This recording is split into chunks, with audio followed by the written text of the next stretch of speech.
It's a tremendous pleasure and honour to introduce Commissioner Hester Peirce, who has graciously agreed to come and talk to us for 15 to 20 minutes and then open to questions. She has asked me to give a very brief introduction, so that's exactly what I'll do. Commissioner Peirce started a career with WilmerHale, or the firm that's now known as WilmerHale. Spent the rest of her career until recently, or still, in public service, indirectly and directly, as Chief Counsel to Commissioner Aitken, and then Senior Counsel to Senator Shelby, importantly in the transition in the aftermath of the financial crisis, the implementation of the Dodd-Frank Act. She then came to academia more or less through the, excuse me? Not by our standards? Okay. Where she was at the Mercatus Center at George Mason University, and in January 2018 was appointed by President Trump as a commissioner of the SEC. She asked me to be brief. I've been brief. Commissioner Peirce.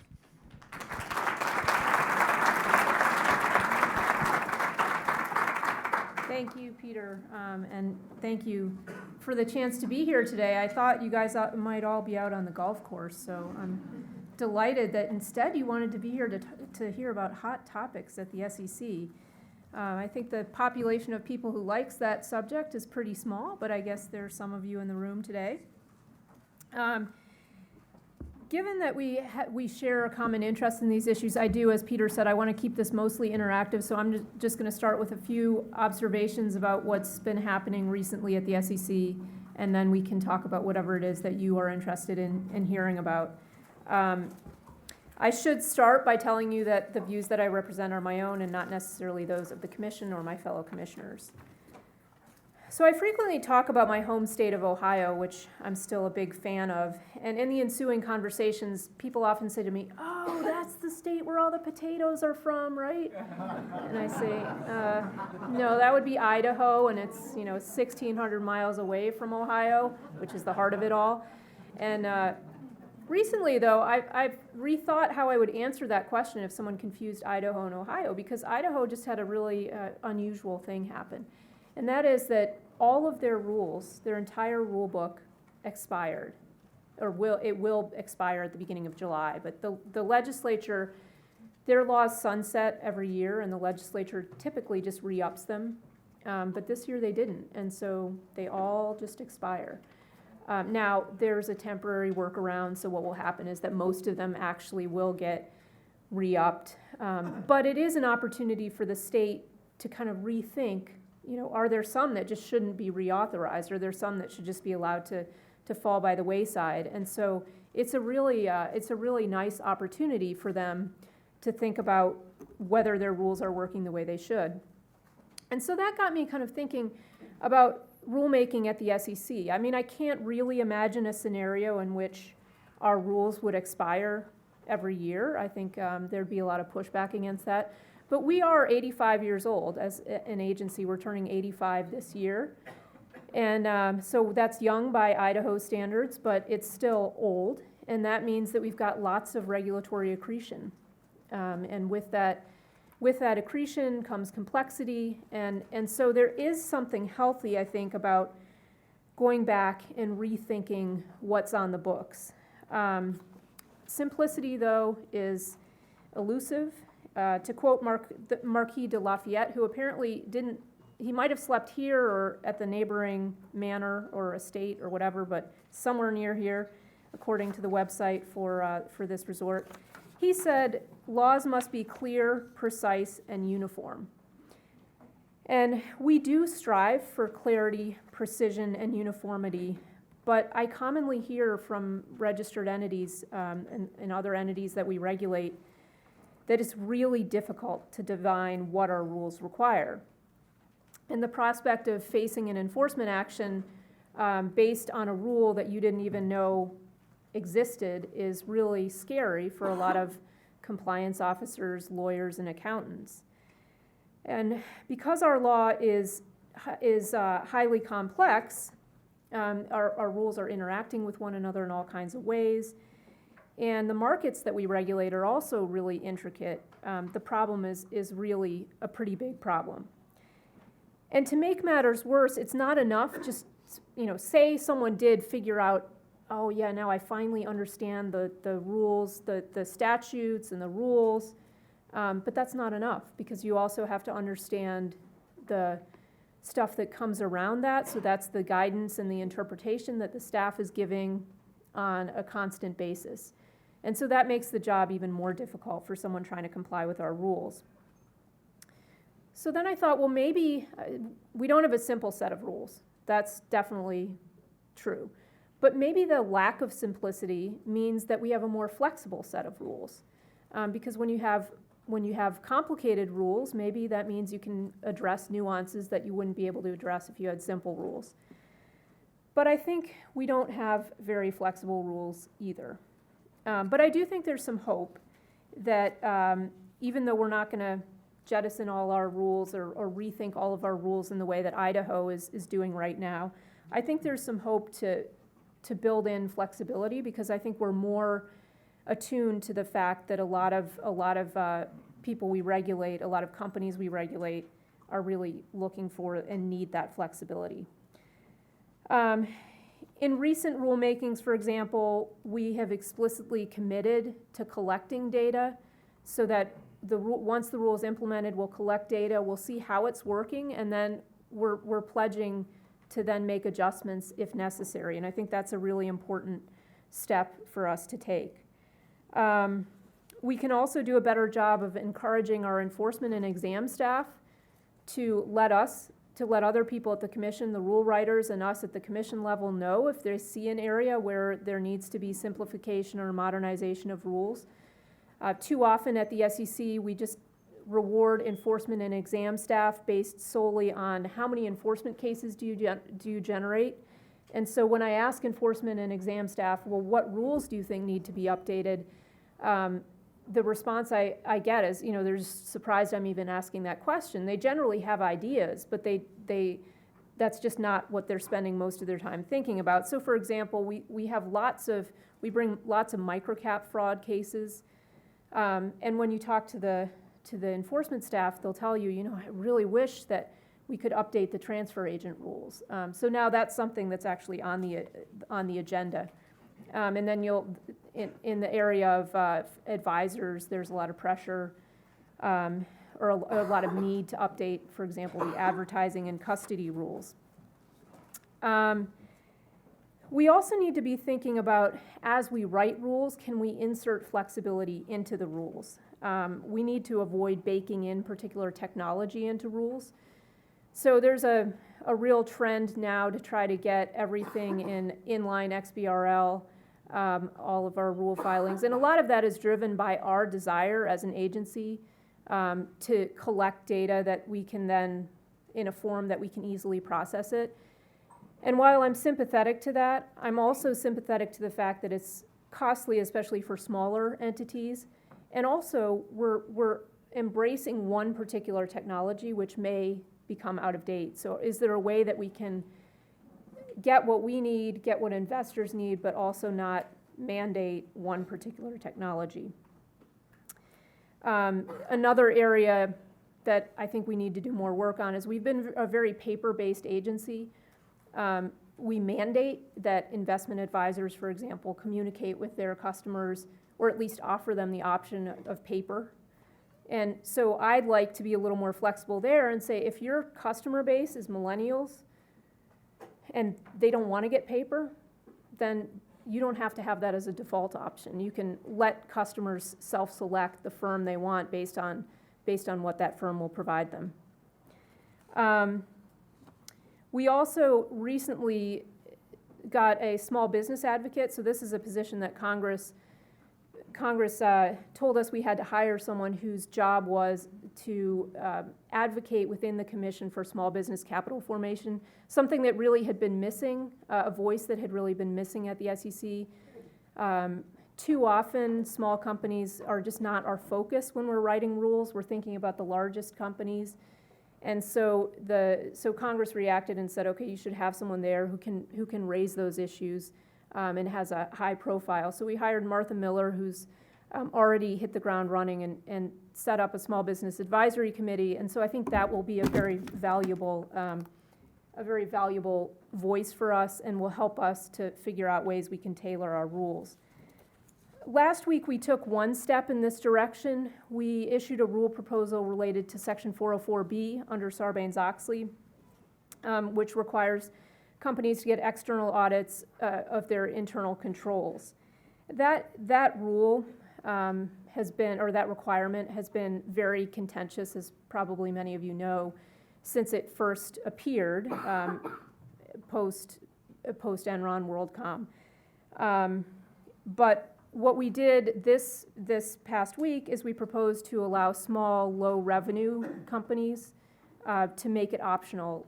So if they want to get an external auditor to look at their internal controls, that's fine. But if they don't want to do that, that's also fine. I'm looking forward to hearing feedback from people about that. I think what we had been hearing is that investors are actually pretty frustrated. Investors in these small biotech companies, for example, that are pre-revenue, they're not really excited when there's a money raise and they're told, and your money will be going to pay for the auditor. I'm sorry to all of you in the room who might like this requirement, but this is not what investors want their money to be going toward. They want their money to be going toward getting those trials done, so the drug's approved, so that the company can be making revenue. And the theory is that those pre-revenue companies are ones for which internal controls are not as complicated, and so the bringing in the auditor to look at them is not as important. Obviously, the way we've set it up, if your investors want you to do it, you can still do it, but the proposal would make it optional. I do think it's a positive step to propose that, but I'm concerned that it's not broad enough. I would broaden it out. I would have liked us to broaden out the proposal to encompass small companies regardless of whether or not they're low revenue. So in 2007, the SEC introduced the concept of smaller reporting company, or SRC. Such companies are eligible for scaled disclosure, and pursuant to the 2007 rulemaking, they were automatically exempt from the 404B attestation requirements. At the time, the Commission noted that the benefit to smaller companies of aligning these categories and therefore simplifying the process, that was a real benefit. Then a year ago, we adopted amendments to our definition of SRCs to expand the pool of companies that were eligible for this scaled disclosure, but we didn't make changes on the 404B side. So I voted in favor of those amendments, but I was concerned about about the limited scope. And so I'm happy that we're now fixing that. But what I had hoped we would do is realign the non-accelerated filer and SRC definitions so that that would enable all SRCs to opt out of the attestation requirement and restore some much-needed simplicity. I mean, I think one really daunting aspect of our rules is that for small companies is that it's just really hard to figure out which category do you fit in, when do you fall out of it, when do you come back into it. And so in the proposing release, you'll see there's a diagram that attempts to kind of spell out where different companies are. But it really is almost like you need your Waze navigation system to tell you where you fit, as I said at last week's open meeting. And so I'm concerned that we have added more complexity. We also have to think about the international side of things. That's always on our agenda. So we issued another rule proposal last week, and this one was related to security-based swap markets. And it's actually part of our efforts to finalize our Dodd-Frank rulemaking mandates. Dodd-Frank was a long time ago, but the SEC got tons of rulemaking obligations under Dodd-Frank. We're not done with them yet. And this is one big area related to security-based swaps where we're trying to get the rules done. And Chairman Clayton has been really pushing that agenda forward, which is wonderful. But one of the challenges of writing rules in this area is that this market is such a global market, and our domestic market is such a small part of the vast global market for derivatives. And so trying to figure out how our requirements should align with other countries' requirements is actually pretty difficult. And given that the market is one of almost exclusively institutional and extremely sophisticated players, that also figures into how we think about which rules should apply. So we're working with the CFTC and with our foreign counterparts to figure out how those rules should apply. And last week we attempted to lay out a workable framework that allows us an appropriate level of oversight of these large markets without imposing duplicative or conflicting obligations on global firms attempting to serve a global and sophisticated clientele. The proposal included guidance about how our rules would apply to transactions in which involvement by U.S. personnel is limited. We offered two potential ways for modifying the way that we count transactions there's a de minimis requirement before you have to register. And so we're trying to figure out how to count to see whether you've hit that threshold. And then we made certain accommodations to reflect certain points of conflict between our rules and international rules, particularly those of particularly European rules. This may sound like a stretch to a room full of accountants, but resolving these cross-border issues really is a hot topic at the SEC. International accounting is also a hot topic, and we have our chief accountant, Wes Bricker, who has been spearheading efforts in the area of international accounting and auditing, and he's been in a leadership role in the monitoring group, which brings together members committed to audit quality. He's an excellent ambassador with a keen interest in ensuring that financial reporting responsibilities remain with the people to whom they belong, and financial statements retain their integrity. While international harmonization is important, sometimes one jurisdiction's early action in an area can actually just serve as a warning for other countries. So for example, another issue that's on our agenda now is thinking about what to do about compensation for research. The European Union put in this Markets and Financial Information Directive, more commonly known as MiFID II, which requires the unbundling of brokerage and research fees. The apparent result has been a marked drop in coverage, especially for small companies, and to resolve concerns about how MiFID would apply to research in the US, our staff issued no action relief when MiFID II first came out, and now that's going to expire soon, so we're trying to think about what we should do on that front. Should we extend it, and if so, how? And in the process, we're looking at the experience that Europe has had with MiFID II, and I think we're able to learn from them. Another area where we're able to work with and learn from our international counterparts relates to digital assets. We've seen some countries, such as Bermuda, be pretty out front with putting a framework in place and really appropriating the lead in this space to kind of set out what a proper framework should look like. We've been a little bit slower on that front, and so I think we have something to learn from countries like Bermuda. We can also, of course, learn from academics like you, so I was really interested to see that there's a paper on the next panel which identifies the misalignment between academic accounting research and real-world problems and suggests some potential reasons for that mismatch. I hope you do get to the bottom of that issue. I've often noticed, whether it's in accounting or other academic disciplines such as law or economics, that there is a mismatch between what policymakers are thinking about and what academics are thinking about. So I appreciate your willingness to talk about that issue and to think about, your research agenda is a very personal thing, and so it's a big sacrifice if you're going to shift your agenda, so I appreciate your willingness to do that.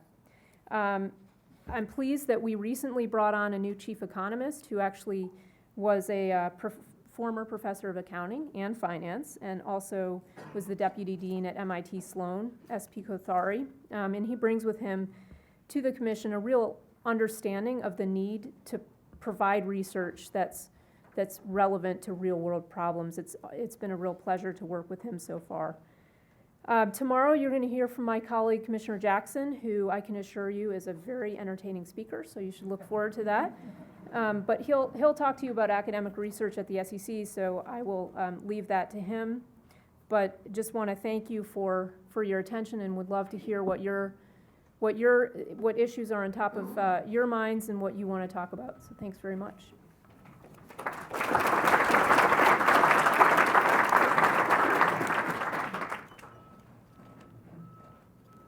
Are there any questions? If not, you guys can go play golf now.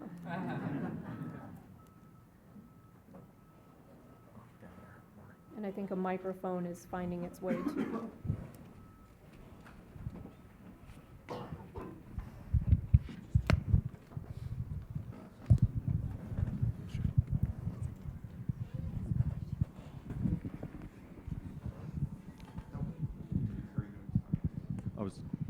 Thank you, Hester. So I wanted to get your thoughts on something that you mentioned kind of very much in passing, the institutional and sophisticated investors versus not. And for a long time, the SEC, kind of the going phrase was leveling the playing field and making sure that it's the little guys that are getting the information. And given the preponderance of passive investing options and the movement towards those, is that still a lot of the focus, or is that shifting? And in terms of the research on the effects on different levels of investors of various disclosures, is that something that's still needed, no longer as necessary? So kind of curious to see what your thoughts are. When Chairman Clayton came in, he made it very clear that we would have a laser focus on retail investors. He calls them Mr. and Ms. 401k. And so that is a focus of much of what we do. But I think the point you raise is a valid point. I mean, lots of Mr. and Ms. 401ks are investing through mutual funds, and so they're effectively being represented by a professional manager. And so disclosures about many things can be directed towards professional managers. So I think we think about it in the sense that, it depends what the product is. If we're talking about mutual fund disclosure, we're very much thinking about the retail investor. If we're talking about corporate issuer disclosure, I mean, we are still thinking about the retail investor, but we understand that much of the audience is actually not that. So, yeah, we take it into account. But a lot of this stuff, I mean, financial statements are not something that an average retail investor is going to be able to understand anyway, and so we understand that. But I think the idea of putting your disclosure out in as plain English as you can is valuable no matter who your audience is. You talked about the SEC issuing the no action relief around MiFID II, and you're trying to sort of watch and learn from the European experience. Is there anything more you can share about your views on what that has done for Europe so far? Well, I'm certainly have lots to follow here in the U.S., so I don't want to pretend to be an expert on what's happening in Europe. But my understanding is that small company research is harder to come by post MiFID II. And I think there's a real fear in the U.S. I mean, already one of the reasons that small companies don't, they're not excited about going public is because they don't get the coverage they need when they go public. And so I think here in the U.S. we're really concerned about doing anything that would hamper research in that area. And it's a complicated issue, right? From an economic perspective, there's a benefit to transparency. So where this is what I'm paying for research and this is what I'm paying for execution. But at the same point, for small advisors and small companies, that kind of arrangement may just end up drying up the research. So it's a tough problem.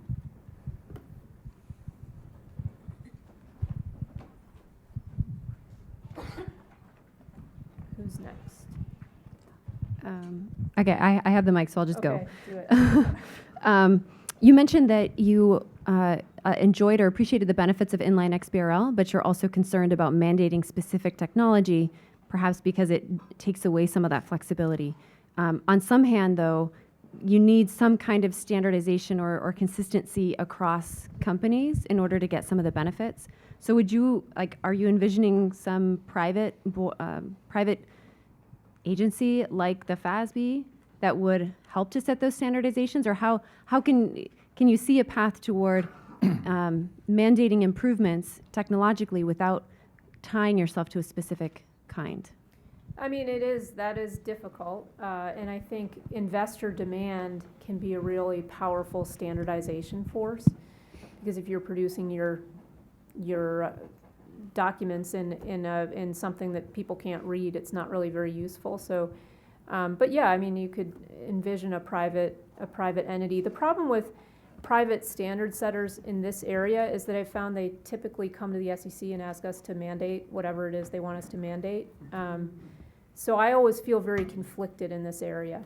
I think another way, and people have assured me that the technology will never change in this area, that it's fine because this is evergreen.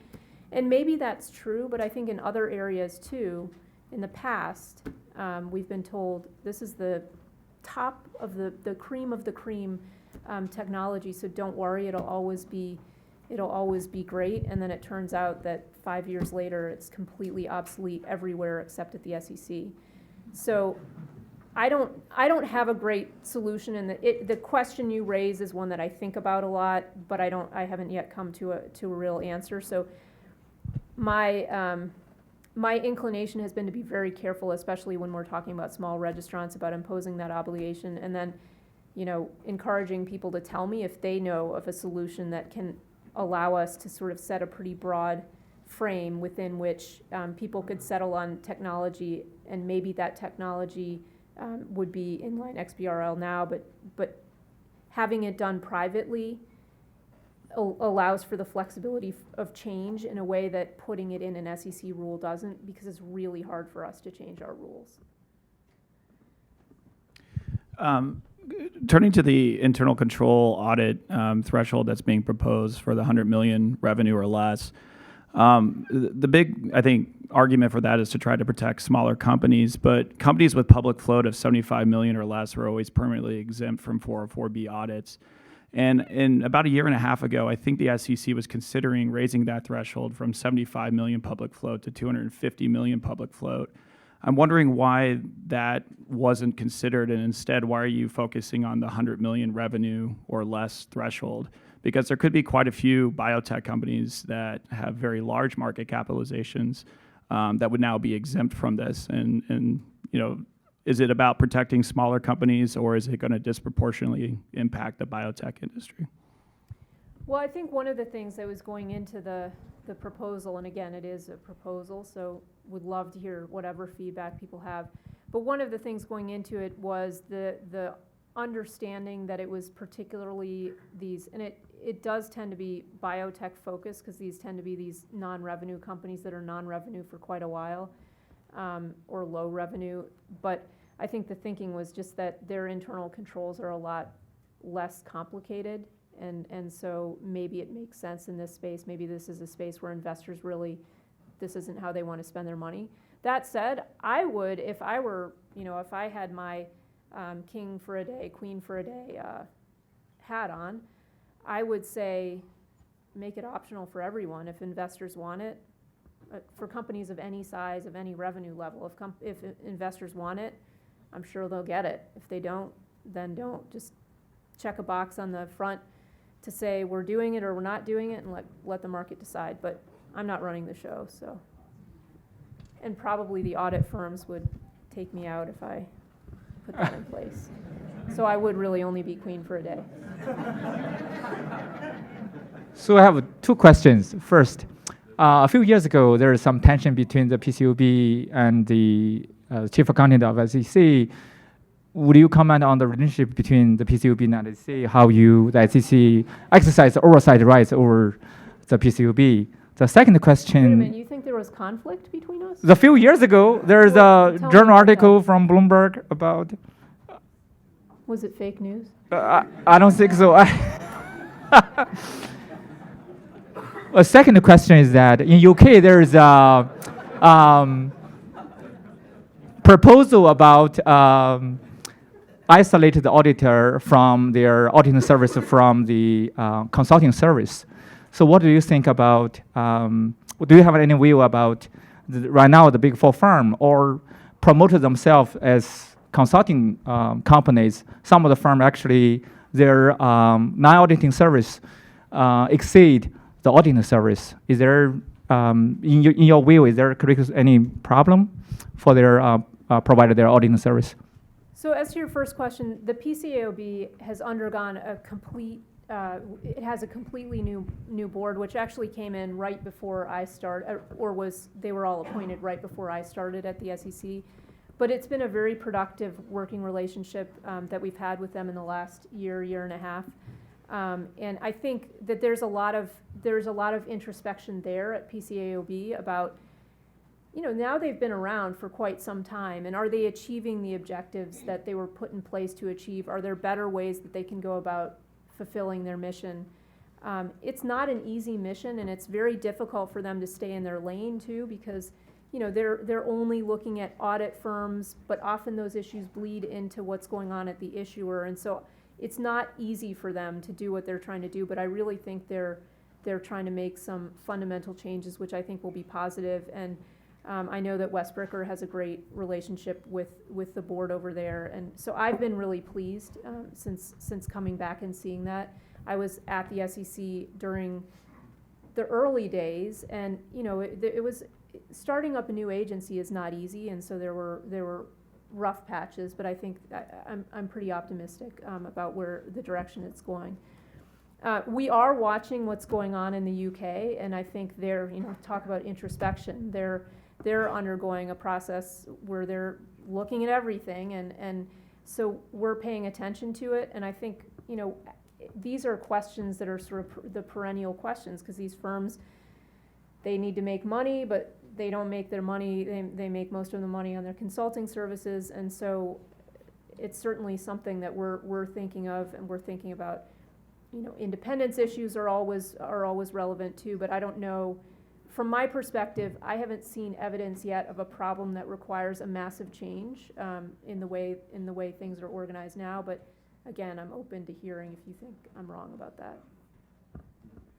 Yeah, I'd like to push you a little bit further on that leveling the playing field comment from earlier. So we had a panel this morning, and I've talked about this with many people, how the investment marketplace is changing so much in the corporate space that the age of the fundamental retail investor doesn't seem to be super realistic anymore. That the technology required to be able to process the financial statements or trade on them in a timely enough manner to make money.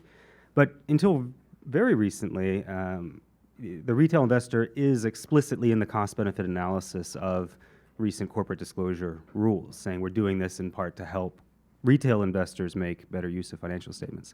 So is this a shift that you're seeing? Is the SEC intentionally moving away from the retail investor as a target of corporate disclosure rules? And if not, should they? No, I don't think that the SEC is moving away from that. And again, I think a lot of retail investors are just going to participate through funds, but there is a group that wants to participate, pick companies that they do research on, however they want to do their research, and we do want the disclosures to be in plain English and easily understandable. And I would argue that a lot of what the institutional guys are doing is they're looking at data anyway, and they're not reading the words, right? The data is what's driving them. But I think in any event, as I said before, having things written in plain English is just better disclosure, no matter who your audience is. We're a disclosure agency, and so that was sort of our genesis.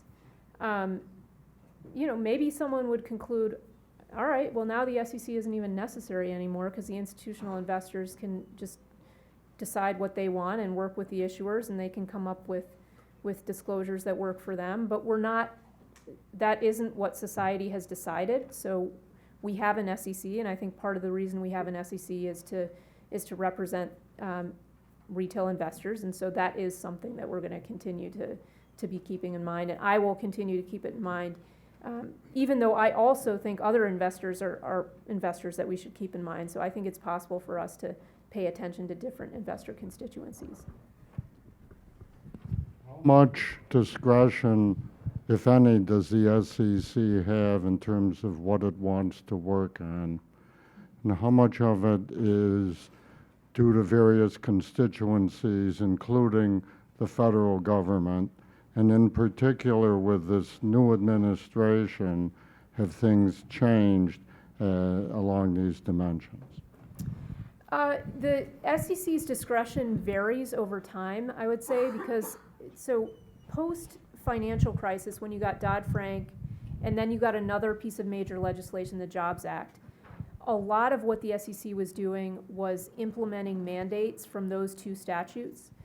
And so Congress can always give us mandates, and those will be a priority for us. That said, we do have, the chairman is the one who sets the agenda, and he has a fair amount of flexibility to do what he wants to do. Now, he'll have to answer to Congress if he doesn't do what they told him to do. But, you know, I will say that we have some really bread and butter type rules that we haven't been able to do because we just haven't had the bandwidth. So rules on transfer agents, I mentioned, rules on finders, these are things that I want to do and that it's been difficult to do because there's been other stuff. So yeah, I mean, we can, there's always more desire than there is human time at the SEC among SEC employees and commissioner attention. Your question about whether it's changed with the administration, I was at the SEC before, and I've noticed absolutely no change in terms of that, in terms of discretion. So kind of following along the idea about, you know, congressional mandates can come and, you know, we have a long history of independent accounting standard setting in the U.S. and but, you know, I think congressional interest in that varies over time. So just wondered if you could kind of comment on what you think the current temperature in Congress is right now and your thoughts on the value of independent standard setting. I think the value of independent standard setting is very important. It's something that I care a lot about, and I think we need to protect it. I think that's part of our job as the SEC to guard that.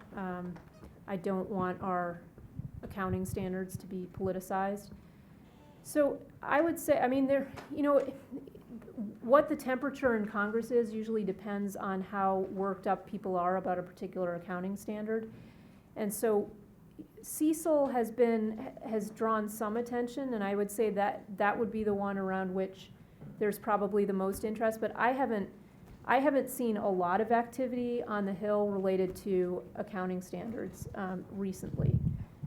You know, at the time of the financial crisis, that was a different story. There was, and you know, again, everyone was scared, and understandably, so I'm not faulting anyone. People get worried and they think, you know, don't we need to make sure that the accounting standards are changed so that the whole world doesn't fall apart, you know? And one of the views that I think is really important to underscore is that just because the accounting standards are one thing doesn't mean that the regulatory standards have to match up completely. And I think that making that distinction and saying, you know, you want people to know what the actual truth is about what the financials are, but you might decide to exercise regulatory forbearance, and that's okay. But those are just two different questions.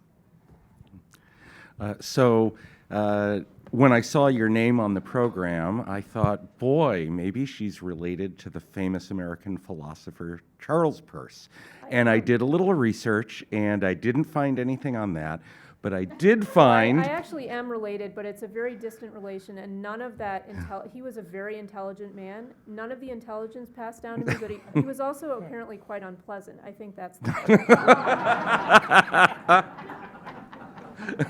But what I did find is that you have another name you are known by, which is Crypto Mom.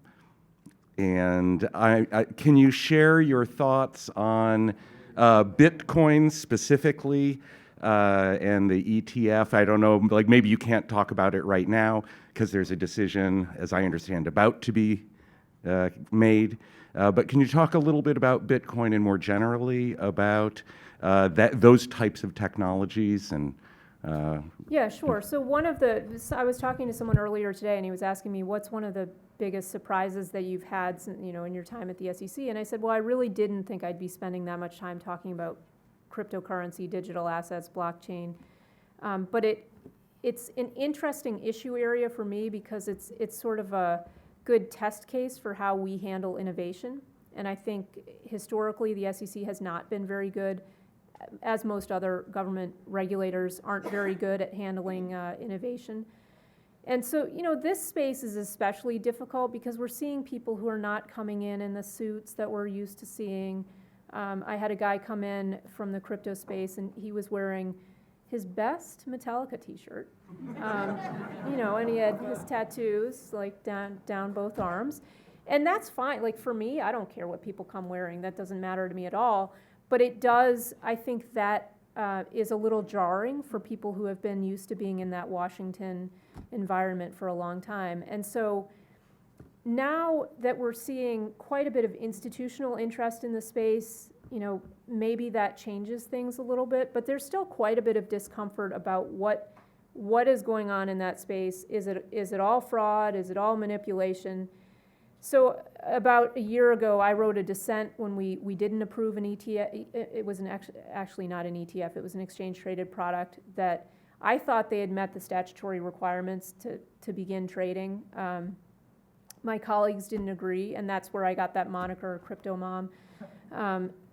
But I think whether or not there'll be an approval, I don't know, and because most of those approvals and considerations of those applications are done at the staff level, and then only after that do they rise up to the commission level.